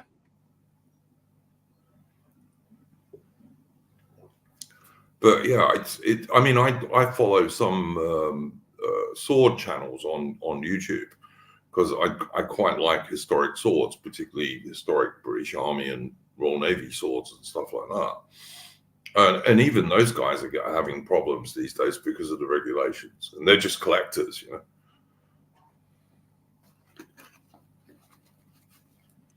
Yeah. Someone's saying I got a super chat on entropy. Happy Cursed Plague Doctor. I will absolutely, at the end of the stream, I always check entropy, and if there are any super chats there, we will address them at the end of the stream. That's the way we always do things here. I think I missed one once ever, so I will definitely check it before we finish. But it is. I mean, that's the thing. I mean, I don't really like the idea of armed police. I mean, you see them when you're up in London a lot, but I'd rather not have them. And it's just a sign of an absolutely dead society that the police are armed and everyone else isn't.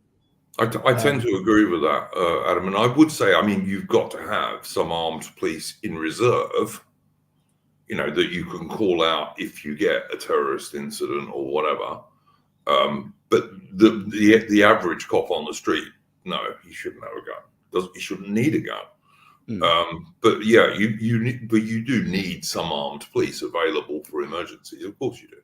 But then Britain's always had that. Like even in the 1920s, there were armed police, who could be called out if there was an emergency.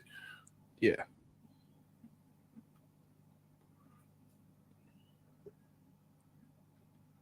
I haven't asked either Adam or Aaron if you had a subject that you wanted to bring up this week, because obviously one of the things on this stream is that all the guests can bring up anything they find particularly interesting or thinks worth talking about. So did you, Adam, or did Aaron have a subject they wanted to bring up? No, nothing really from me. I was going to bring up last week about the Dawn Butler thing, but it's a bit of an old story and it hasn't moved on at all. So I don't think it's quite so interesting this week. There was the Homeland Conference as well, but I think all the clips are up online, so anyone that wants to see the talks from that can see that, and probably should. Some of them. And what channel is there? A Homeland channel? I mean, I don't know. Yes. Yeah. They're on Telegram and on here on YouTube and on Twitter. You can find the speeches on. I shall look them up and follow them. Yeah, it's quite heartening when we saw that guy from AFD and that guy from Polish part. I can't pronounce the Confederacja or something like that. Yeah. So, I mean, so I'd say that's one good thing for Homeland Party, in my opinion. They're more modelling themselves on the European parties rather than modelling themselves on the MAGA train over in America. So. Well, the AFD seems to be doing pretty well in Germany these days, Mitch, doesn't it? The funny thing is, right, so you get some people who say, like, oh, well, Farage can't go too radical on some things. I go, right, the most successful AFD section is in Tübingen, and the guy in charge of that is a guy who got himself into some heavy water because basically he said that all memorials to that certain event back in the 1940s that we can't talk about should all be demolished in Germany. I can see the point. I can certainly see the point. Like he got into heavy water, and that was like 7 years ago. He said that, but now, like he's just got like an army of Zoomers all around him. So these are the guys who were singing that song that was so popular recently. Yeah, Germany to the Germans, following us out, basically. Yeah, based as Sonny Jim says in the chat. Based, I agree. Totally agree. Aaron, did you have something you wanted to talk about particularly this week? I have it's a bit old now, but it wasn't last week or the week before, where Tommy Robinson Baltack was bringing out that book of his. I'm not sure if you saw that. I don't follow Tommy Robinson. I'm not much in favour of him, to be honest. I think he's a bit too Zionist captured. But you do go on, mate. Do go on. I'm not a fan of him either. But it's more that this book, it's going to be self-published, obviously. And for those who don't know, my YouTube channel, I review books. And I've read quite a few self-published ones. And I'm just looking at his book, and it's proving that it's a complete grift. This thing looks badly done, and it's going to cost 30-odd quid to buy. It's a complete scam. And I think I've seen about this. Someone looked up the. I saw someone did a little thing on Twitter where they brought up the price of getting a book self-published, and you're looking at like £4 something for a book of that size. So yeah, he's flipping it for like 5 times that price. Again, don't you also have to pay for postage on it as well? Yeah. I mean, I'm at the moment reading a self-published book, and it's very professionally well done, and it is going for $5.99 on Amazon. Whereas, and I think Tommy Robson's book is something like 300 pages long.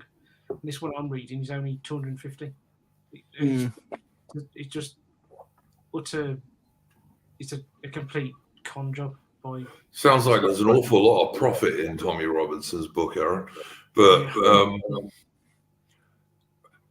by the way, Aaron, for people who don't know, runs a channel which, and correct me if I'm not right here, Aaron, but you basically, Aaron's channel mostly looks at literature and films and things like that. I know he had an excellent interview with an author of a British-based spy book last week, which was quite an interesting interview that I watched. And of course, there will be a link to Aaron's channel in the description later on, or in the comments. But yeah, is that fair, Aaron, that you mostly do literature reviews and also films and stuff like that? Yeah, it's mostly books, but occasionally I do films. Yeah, the book, the interview I was doing, the Duke referring to was Richard Nichols, who is very much on our side when it comes to politics. Yes. And the spy novel, which is called Lost Causes, I can highly recommend. If you're a fan of Ian Fleming and John Buchan, you'll definitely like it. What was that called? Lost Cause. Lost Causes. Lost Causes, right? Which is kind of accurate for Britain in the last several years, sadly. Am I right that the hero of that book was born in Rhodesia, Aaron? Yes, he was. Yeah, thought so. Actually, there's an interesting part of it. I promise you, this won't be a spoiler. But by complete chance, the character's name, well, his code name is John Buchan. His real name is Charlie Hook, and Richard told me that the surname of Hook was taken from Private Hook of Rorke's Drift. Oh, cool. Cool. Excellent. Who happens to be my great-grandfather's cousin. Wow, mate, that's pretty cool too. That's pretty cool. And of course, badly portrayed in the movie Zulu. Since you've mentioned you're related to him, he was not a barrack room lawyer. The real Henry Hook was not a barrack room lawyer. The reason he was in the hospital wasn't because he was malingering. He'd been assigned to make tea for the patients. That's why he was in the hospital. He was actually an excellent soldier who was still serving the British Army in 1905. Yes, he was he was described. I remember reading a description of him once as a teetotal model soldier and lay Methodist preacher. So there you go. The malingering drunkies in the film, and I remember my grandmother told me that my granddad had met Hook's daughters around the time that Private Hook's daughters around the time that the film came out, and they were quite understandably less than pleased by the portrayal of their father in the film. I was told, stormed out of the premiere of the movie, like when Hook was being portrayed as this barrack room lawyer dude, they walked out of the cinema. That's what I was told. Yeah, I heard that too. I will say though, I mean, it's like in a film you need a character like that for a bit of character development. But of course, it comes to something when at that point the soldiers were so well disciplined, the army was in such good shape that there was no character like that organic. You had to write one in. Yes. You did. And butcher an existing person to get that character. And of course, the real tragedy of that as well is that, of course, Colour Sergeant Bourne died on, was it V-Day or VE Day? Just after. Day after. Yeah. And so, people that fought at Rorke's Drift were alive within the living memory of people that are alive today. That's pretty shocking. How much it's come down since then. But Colour Sergeant Bourne was recorded by the BBC for BBC Radio in the 1930s, and supposedly the BBC lost the recording, which I always thought was very convenient for them, you know. Yeah. Given how the BBC is these days, you know, it's the biased brainwashing corporation, and it has been for a long time. But yeah, he was the last of a British survivor, and he died, I think, the day after VE Day or on VE Day, one of the two. I think it was the day after, but yeah. It says 9th of May. Oh, well, there you go. Yeah. Very, very late. Like he could see we'd won the war by the time he lost. Well, won. I don't know. How did we win the war? Not really in terms of Britain, but you know, we hadn't on paper. Technically, we hadn't lost. Let's put it that way.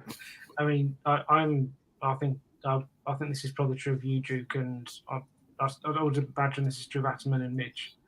We're great fans of the film Zulu, but as with the portrayal of the Private Hawk, it has its issues. And so, for example, the portrayal of Commissary Dalton, who was in reality the man who came up with the defence of Rorke's. Yeah, and was a former Army NCO. He wasn't. He was portrayed as a pretty posh dude, but actually he wasn't. He was a former British Army sergeant. So you know, he was quite small as well, wasn't he? Like they made him really big on screen, but he was. He was played by a local South African actor, and he played him as a Commissary Dalton, who was terribly. And you know, this guy was an ex-sergeant. He wasn't like that. And they do the same thing with Otto Witt, played wonderfully in the film by Jack Hawkins, but the real Otto Witt was nothing. Wasn't a drunk. If I'm right in saying, he remained at the Rorke's and was involved in helping the wounded, I believe. No, he didn't stay there, Aaron. He didn't. You're confusing him with Chaplain Smith, who was called Ammunition Smith at the time, and he actually wasn't in the movie at all for reasons I'm not sure, because he would have been a good character. He spent his time going around handing out ammunition to the soldiers and telling them not to swear. I can tell you, as a former British soldier, that telling British soldiers not to swear is like he was having an uphill task there, I'm sure. But, was it the saying goes, when an unstoppable force means an immovable object? Yeah. But no, Ammunition Smith did stay there all through, and actually was given a full-on commission in the British Army Chaplain Service as a result. But Witt left like even earlier than they showed in the movie, and his daughter wasn't with him. His wife and children had left earlier. And for a time, he did think the Zulus had killed them because that was the rumor. It wasn't true, but he then went to Britain and had a fairly short career going around claiming he'd been at both Rorke's and his own. But it was a pretty short career before people proved that was not the case. But but Ammunition Smith did stay there, and he wasn't in the movie at all. I'm not quite sure why, because he would have been a good character. But you know, it's like the Doctor had a little dog who bit at least one Zulu, but he wasn't in the film, and he survived. The little dog, by the way, he's in most of the paintings he's in the most famous painting of Rorke's. Little terrier. Need to bring back the Army rum ration. Well, they need to bring back the Navy rum ration, which they only got rid of 71, I believe. I think it was 71. Although the Royal Navy, unlike the US Navy, is still not dry. Like when you're serving, I think you're allowed 2 small cans of beer a day if you're another rank. And of course, the wardroom still sells gin and what have you. So, yeah. Yeah, I've been reading, what is it called? No Colour or Crest, I think, the second Peter Kent book. Mm-hmm. For someone that's always recommending the first one, I haven't got round to reading the other 2 in his trilogy. And yeah, it's quite funny when they're talking in that, actually. There's a bit where they're supposed to leave for Gibraltar, and there's no like food provisions on the ship, so it doesn't leave. And one of the Secret Service people are like, "Well, we've got gin to keep us going, so we can set sail." And but the commander's like, no, there isn't enough gin to go around either. So then the ship doesn't leave. Yeah, the Royal Navy officers still like their Plymouth gin for sure. Yeah. And in fact, that's also true of the Royal Australian Navy. They also like their Plymouth gin because they take their traditions from the Royal Navy. So, but yeah, the Royal Navy ships are still not dry. So as a consequence, US and United States Navy ships like serving with British Navy ships. And the officers will find any excuse they can to go aboard the British ship because they can get a drink, which you can't do on an American Navy ship. Are US Navy ships dry then? Yeah, they've been dry for many, many years. Yeah. Bloody hell. In World War II, when the British Pacific Fleet, which included 4 aircraft carriers and a couple of battleships and many other ships, when they were serving off Japan in 1945, the Royal Navy and the US Navy used to do swaps. The US Navy ships would get rum because the Royal Navy still got a rum ration in those days, and the Americans would give the British in return ice cream because there was no ice cream on British ships. So they do quite good swaps, Actually, my uncle by marriage served in the Royal Navy. He left about 14 years ago. He did once describe how whenever the American ship, whether if there was a US Navy ship nearby, the officers would come aboard and they would try and make their way to the get their way into the wardroom as quick as possible. Yep. Yeah, and actually just oh, sorry, Jim. Get a drink. Yeah, and actually you bringing up the Royal Navy in the Far East. One of those aircraft carriers was HMS Indefatigable, I believe. Yes, it was. That happened to be the ship that my granddad was serving on. Cool. Yeah. You got a good family history there, Aaron. Mighty Borzak in the chat says 2 cans per day per man, perhaps. I can tell you because my son's a Royal Navy officer that it's two small cans of beer a day is the ration for the ordinary sailors. You can't drink when you're actually on duty, of course. I mean, this is only when you're not on duty. But I don't think 2 small cans of beer a day is going to get anyone drunk.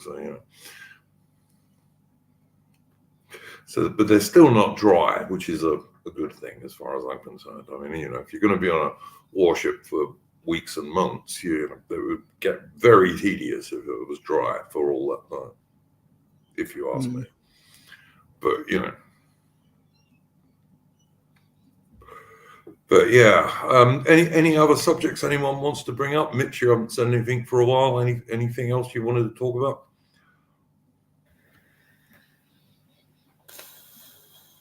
Right, I can't think of anything. I suppose the main crux of it is how viable is reform, how viable is getting back into the institutions. I can't think of much. All right.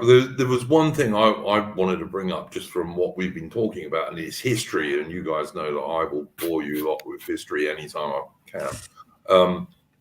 The Legacy has recently suggested that they want to make films, or they want to help people make films about British history and stuff like that. And I actually suggested under the comments of the video. One I'd like to see them make is about Colour Sergeant Booth from the 80th Regiment, who comes from the same part of the world as Mitch and Aaron.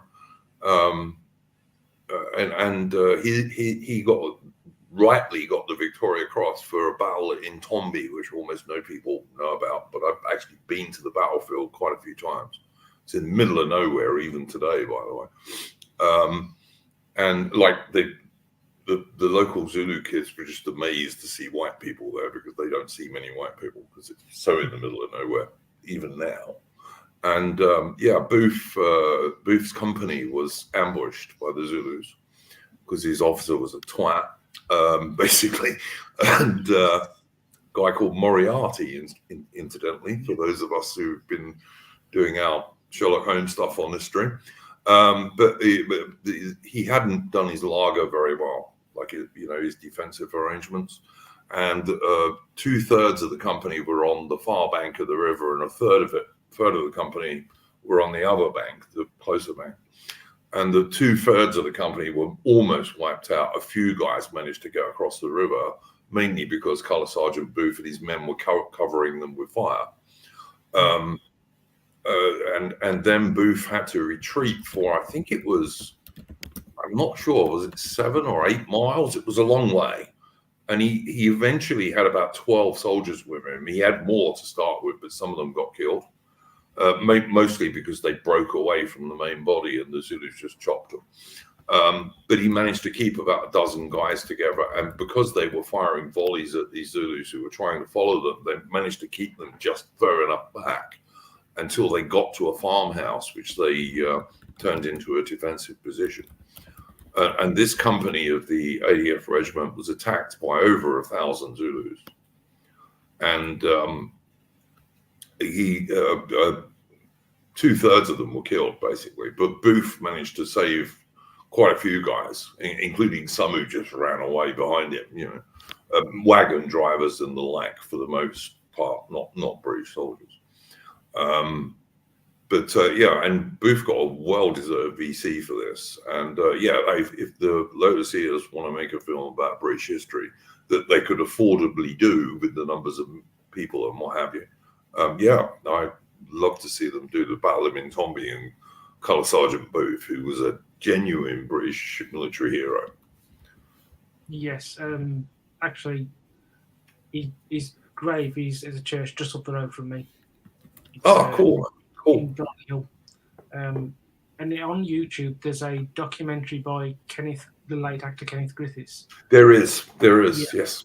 And that gives you a good idea of the whole thing as well. I think in that documentary, it mentions that there were 2 men who got killed because they tried to cross the river other than where Booth had told them to do. And so just to show he knew what he was doing, and he rightly deserved that Victoria Cross. Oh, he was a really good professional soldier and a genuine British military hero. He was a good guy.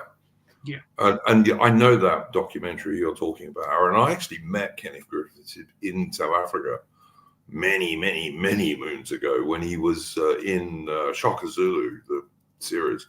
Yes, really good series. Yeah, it's not bad. It's not. There's a lot of designer furs in it for the Zulus, but it's not bad. I met him when he was doing that and talked to him for a bit. He's quite an interesting guy, quite lefty, but quite an interesting guy. Yeah, and he also did a series on the Boer War in 1999. I have my issues with it to a degree, but it's well worth a watch because Griffiths is a really good sort of presenter, and also in the main, you get a good idea of the history of the war itself. Yeah. Anyone who doesn't know who Kenneth Griffiths is, if you watch the excellent film The Wild Geese, which is a really good film, he plays the gay medical guy in that. Whitty, I think his name is. Yeah. And he's supposed to be gay in it, but he's actually quite brave. But anyway, yeah. But that was Kenneth Griffiths, yeah, for sure. A very well-known Welsh actor. But yeah, I don't know, guys. Anything else we want to talk about? If not, I'll go and check on the super chat and we'll answer that. No, I think that about wraps it up. All right. Let's go and just check on the super chat. Because I try not to miss these things. Oh, we got 2 actually. All right, first one is from Sheev Palpacringe for $10 and he says, as much as I do not like the Ukrainian war, I think Britain should, quite frankly, at this current situation, make the Ukrainians fork over naval technology such as drone boats and other variants of it, which would benefit the UK in the long run and cease all contact with them. To be honest with you, Sheev Palpacringe, and I'll pass this over to other people in a minute, I think most of that drone boat technology the Ukrainians are using is actually British Royal Navy, but that's as far as I know it. Any comments on that from Mitch, Ahmed, and Aaron? Do you think it's Do you think it's British? Because I know, like, I mean, obviously, I was listening to. I think I put it up in the time, but there's that long podcast with oh god, Dominic Cummings, Yeah, and yeah. he's brought this up a bunch of times, but he is very, very down on the British military drone projects. He thinks that they were all basically worthless, and a total failure and never got anything off the ground. Do you think that's not a fair assessment? I don't. In terms of the Royal Navy and seagoing boats, no, I don't think that is fair. The Royal Navy have been working on this quite hard, and my understanding, and like I say, my son is a Royal Navy officer. Not that he would ever tell me anything that he's not allowed to tell me, of course. I will emphasize that because he doesn't. He's very tight-lipped. As far as I understand it, the drone technology that the Ukrainian Navy, such as it uses is mostly British. But you know, that's just what I heard, and it could be wrong. But if Mitch, Aaron, any comments on that? It's a super chat. I'm quite happy to give people a full answer. I would agree with it, but I think whatever the Ukrainians are using, they've been provided by probably or the Americans, and so vast majority of cases, I do believe that. Yeah, so, I mean, look, there are aerial drones that Ukraine has been using recently that are supposedly indigenously made by the Ukrainians. I have grave doubts that that's true, to be honest. I really do. But I'm no fan of the Ukrainians, as people will know who've been following this channel for a while. But yeah, I mean, it's the most corrupt country in Europe. And I think it's interesting that Ukrainian weapons have turned up in the hands of various groups in the Middle East. And I'm not talking about Israel. So, you know, it's like, it's a very corrupt place. It really is. So, yeah, I don't think that the Ukrainians would be able to give the Royal Navy drone boat technology, because the Royal Navy's been working on drone boats for a very long time now. In terms of other drones, which are generally like, you know, aerial drones, I think all British defence projects at the moment suffer because the way the Ministry of Defence works them, it's just hugely expensive, the way they do anything, you know. But the Royal Navy have been working on drones, both surface and underwater drones, for a long time now.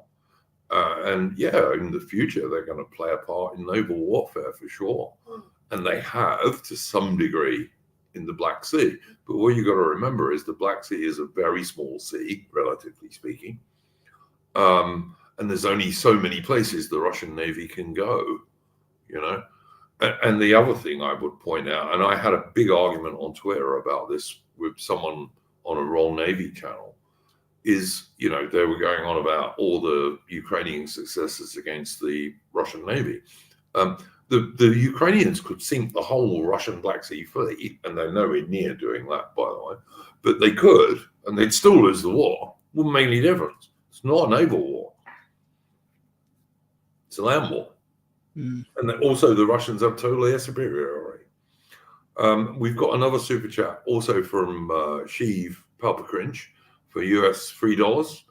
And he's saying it is quite unique when you look back on the history, in particular, in the different Anglo-Celtic countries' view of firearms. Yeah, I'm not quite. Oh, I see. He's probably talking about when we were talking about the Brits were actually quite well armed back in the day in terms of civilians. Yeah, true enough. But like as I was saying at the time, the disarmed British public that we have today is a very recent thing. It's it's even post World War II, basically. And I would argue that most of the bad things that have happened to Britain have been post World War II. But you know, I suspect most of my fellow guests would agree with that, to be honest. But I'll hand it over to them. What do you think about that, guys? There was a good article by there's that guy from the Worcester the Worcester Club, Jaws, I don't know if the article's still on the internet somewhere, but he did a really good article about the history of I can't remember if it's specifically about the history of self-defense laws in the UK or about weapons laws in the UK. I think it's the latter. That's worth tracking down if you can find it. But yeah, it's a funny one. It's I mean, the thing is, because like, I mean, I'll have like a lot of liberal friends and I'll be talking to them and they'll say like, oh, you know, I just don't think, you know, people should have guns. And it's like, to be honest, I could well just agree with that and just take that compromise and say, yeah, you know what, we'll have the sort of Vermont, New England, largely disarmed, but also high trust, low crime, disarmed police too. Yeah. If we could get rid of the third world people in Britain, that would be perfectly possible. But you have to have a high trust society for that, and we sure don't have that now, sadly. Yeah. But yeah. Sorry, Aaron, carry on, mate. I was just going to say, for me, I'd just like to see the laws returned to the way they were before 1914, pretty much, when it comes to firearms. Yep, me too. I'd agree with that. Where basically, if you wanted a gun, you could get a gun. If you shot someone with it, then they take you to court. You know. Yeah. Seems reasonable to me. Mitch, any comments on that?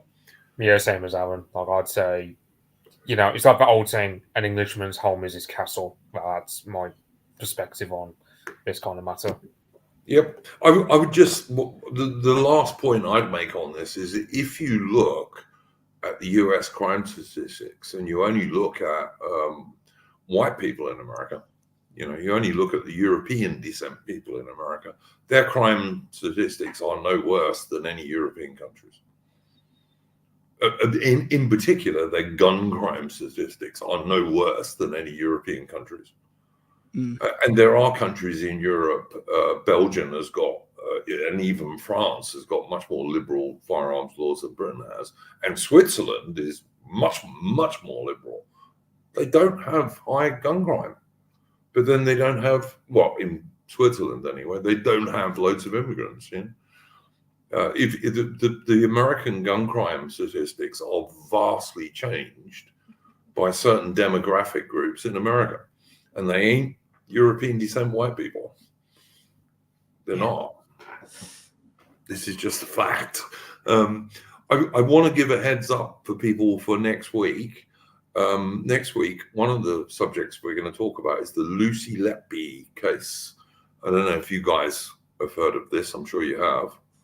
She's the English and British nurse, white nurse, who has been charged with killing loads of premature babies and given life in prison, basically.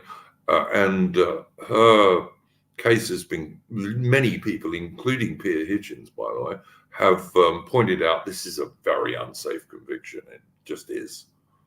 And one suspects if she were not a white English and British nurse, she wouldn't probably have been convicted or even probably charged. But I've got a friend of mine who's into this crime stuff, looking into this, and they've been looking into it for a couple of weeks now.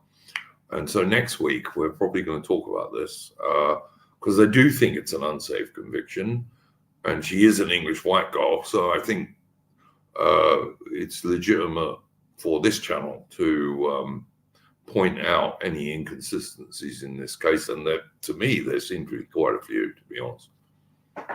I don't know if any of you guys have any view on this at the moment. I would need to go and look into it. I'll be honest. I've heard some murmurings of it here and there, but I don't know anything of it otherwise. Peter Hitchens has talked about it. I think even the Lotus Eaters may have mentioned it once or twice. Yeah, Matt History Debunked has also talked about it quite a lot as well. Yep. Because it's like, there's also like a special Twitter account. I mean, I've shared it a couple of times in the Discord. Because the last thing I shared was something along the lines of, Lucy Letby wasn't on shift that she was accused of killing off some of the babies. Yeah, there was One of them some where anyway. she just wasn't there. Yeah, absolutely right. Yeah, she wasn't there. She couldn't have killed them. And let's bear in mind, this was a premature baby ward in the National Health Service, which is a mess. And you know, premature babies sadly tend to die. It happens, you know. But yeah, Mish is entirely correct. There's one or two cases where they were going to try and charge her, but they couldn't because she wasn't even on duty. She wasn't there. No, they did convict her for those cases, and I mean, but then beggars the point: what the hell did the defense argue if they didn't even raise the fact that she wasn't even physically there in hospital? Yeah, her defense wasn't competent. Yeah, I see what you're saying, Mitch. Yeah. Well, competent implies that they tried on her behalf, where it's more like it was probably just. I mean, I don't think she would have been able to afford a lawyer. They probably would have just allocated one to her from the state. And why would the state help her when they're scapegoating her for NHS? The mistakes of an NHS fucked up premature baby ward. Yeah, that's my view entirely. And like I said, I've got a friend who's into that kind of stuff. They like true crime and stuff, and they wanted to. At one stage, they wanted to be a prosecutor. So yeah, I've got someone looking into this, and next week we'll talk about this because I do think it's very likely a case of injustice. There wasn't enough evidence to send her to prison for life, and you know she's a English lady in her 20s, so you know. She's like 20 or maybe 30, but certainly no older than that. She's a young girl, and yeah, and there was not really, as far as I could see, any real evidence against her. It was nearly all circumstantial. And like I say, people like Peter Hitchens, Lotus, other people have been pointing out that this is quite likely an unsafe conviction. So we'll talk about that next week, guys. I was going to talk about it this week, but my friend who's looking into it hasn't had enough time to go into it, and I'd sooner do it properly rather than go off a half cock. So yeah. Anyway, guys, thank you very much to my guests, Mitch, Adaman, and Aaron. Very nice to have you on board for this week. We'll be back next week with our next Splendid Isolation, which I've given you a hint of one of our topics, although there will be others, of course. And we'll see you until then. And in the meantime, don't let the bastards grind you down. Good night, all. Go all, folks. Right.